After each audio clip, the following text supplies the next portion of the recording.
Bonjour à toutes et à tous. La sphère du BIM est en évolution permanente.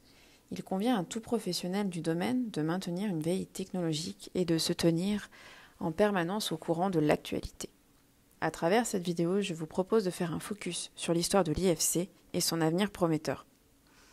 Historiquement, les prémices de l'IFC sont apparues dès 1984 à travers le format STEP.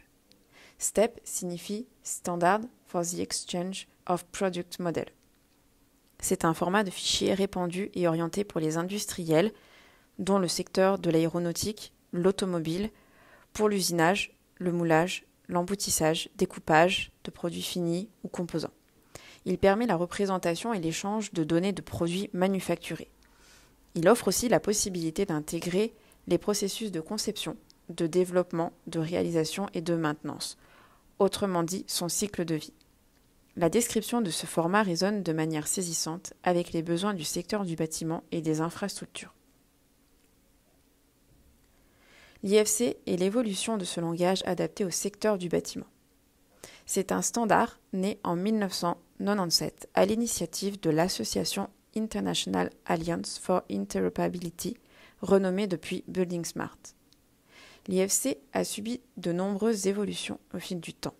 Cela est notamment lié aux exigences concernant l'évolution des méthodes de travail et de construction, ainsi que l'enrichissement de nouvelles informations indispensables au bon déroulement des projets. C'est ainsi que l'IFC a évolué et s'est perfectionné au fil des années. Globalement, l'IFC est un format de fichier ouvert orienté objet et réglementé selon la norme ISO 16100-739.